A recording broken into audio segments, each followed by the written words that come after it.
Welcome to Celtic Chalk Talk. My name's Steve Purciello. I've been doing this for a long time, being a Celtic fan since the Bill Russell days.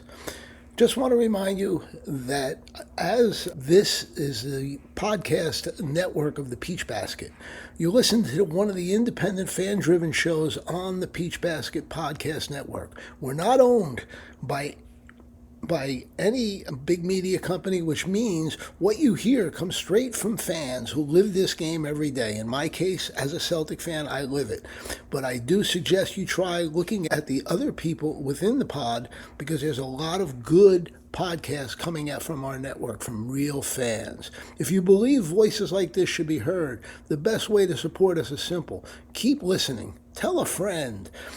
And when this episode ends, head to the Peach Basket Podcast Network. Check out more fan-run products and help this independent network grow the way it started. That's a little talk and just an encouragement for you people to look into the network. There's a lot of great stuff that is produced by this network. As for the Celtics, another very good week and fun. First game was Oklahoma City. Tough game, big game. Boston needed to play well to prove they can play with the big boys and beat the big boys. It was something big for Boston as well. And Oklahoma City wanted to drive that nail into Boston, and they also wanted to prove they can win good games. They are 2-6 against Boston, San Antonio, and Detroit. That's not a very good record. And they're struggling, and they needed to beat, and they're not struggling, meaning they're winning, but they're struggling to beat good teams.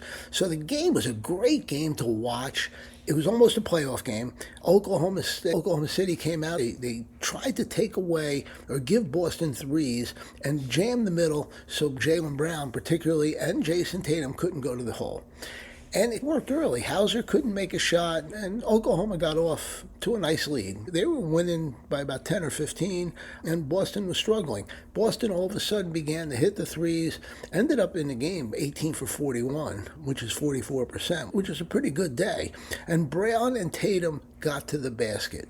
Now, Tatum showed some signs, and he will show better signs this week, but showed some signs of starting to figure things out. In the second quarter, Boston was struggling. They were still down. Tatum single-handedly kept the team in the game, and he was really good. He kept them afloat. He finished 19, 12, and 7, which is a good day.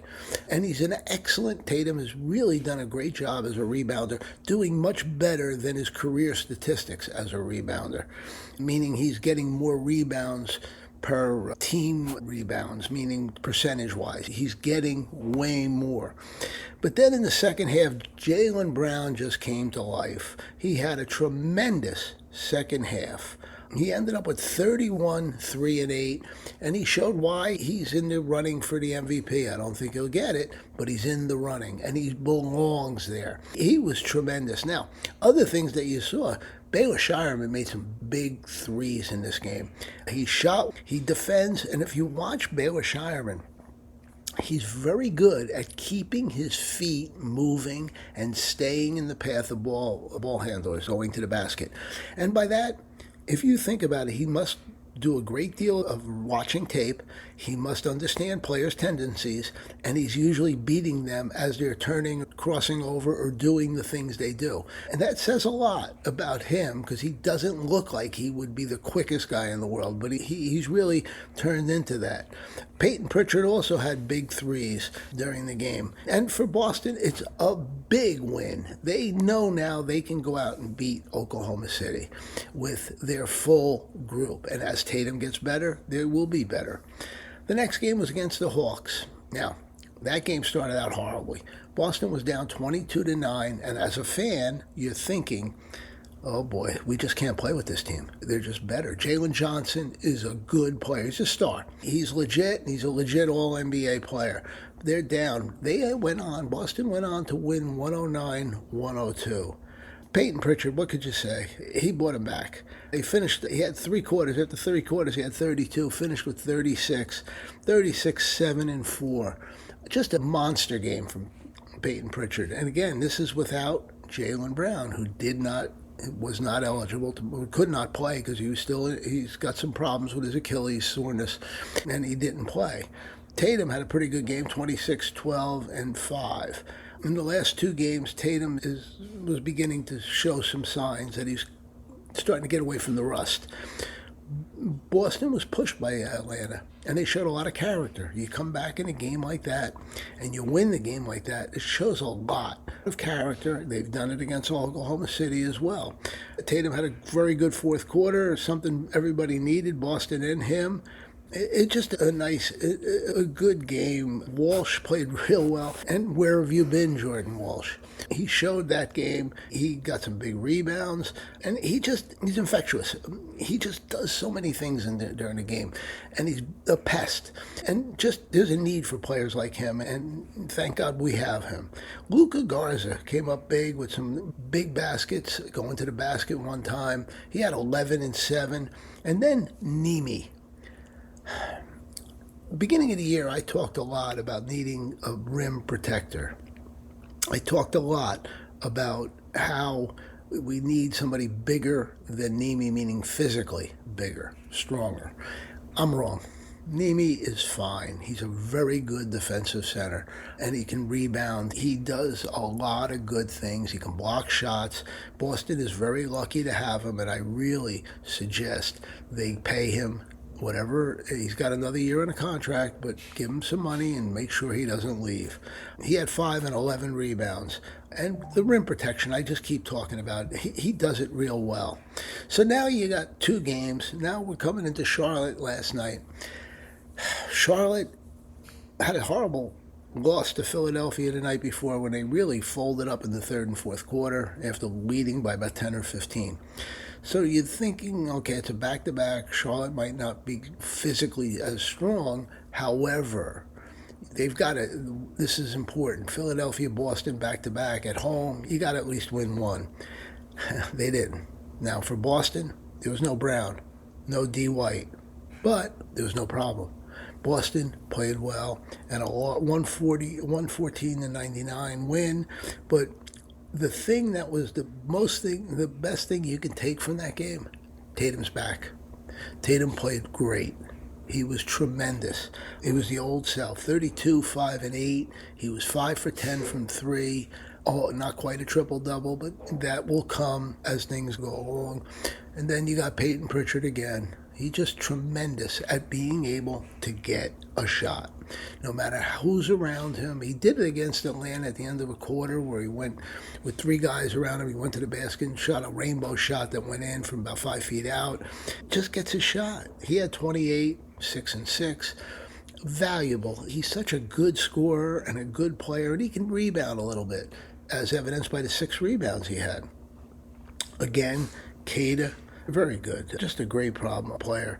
And he's becoming such a good, solid Celtic player. And the prototypical NBA center of today. Rim protection, come up, set screens up high, and roll to the basket. And he's got a little bit of an offensive game, and he's getting better there, too. So he's a key. He had 12 and 8. Scheierman had 14, including some big threes. I believe Hornets cut it to 9 with a couple minutes left, 6-5, 6-7 minutes left.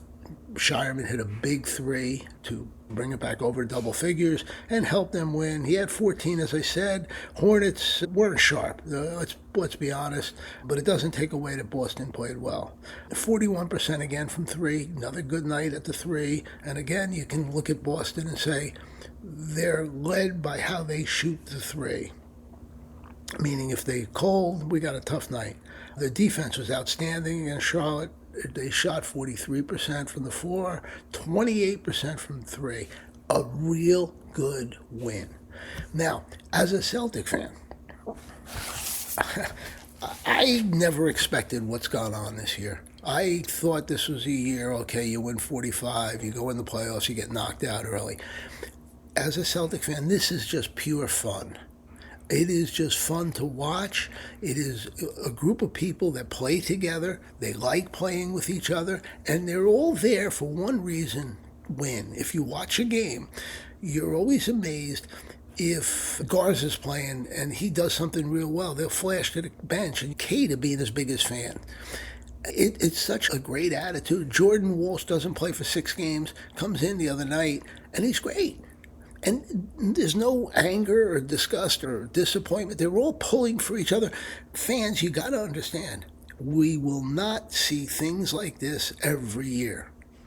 And what this is right now is a testament to Joe Mazzulla, a testament to Brad Stevens, and a testament to the two leaders, Brown and Tatum. Tatum, remember, was with the team while he was hurt. He traveled with them and was always there. Very important. Shows how much he's intertwined in Celtic lore and wants to be a Celtic. Jaylen Brown has been encouraging and the leader of the gang this year. Those two have created this atmosphere with Missoula of just a team working together. The last thing I want to say, and I've said it before, Brad Stevens has put together a team, and it's very interesting. It's a very intelligent team because you watch, they don't make a lot of mistakes defensively. They know their places and the rotations. They've put together a team of people, of men who good character people as well as good basketball players, and they're willing to pull for each other. Celtic fans, sit back, enjoy it, no matter where it ends.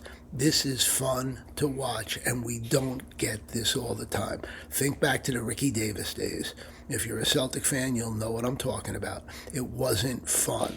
This is fun. Think back to the Petito days, and this is much better than those days.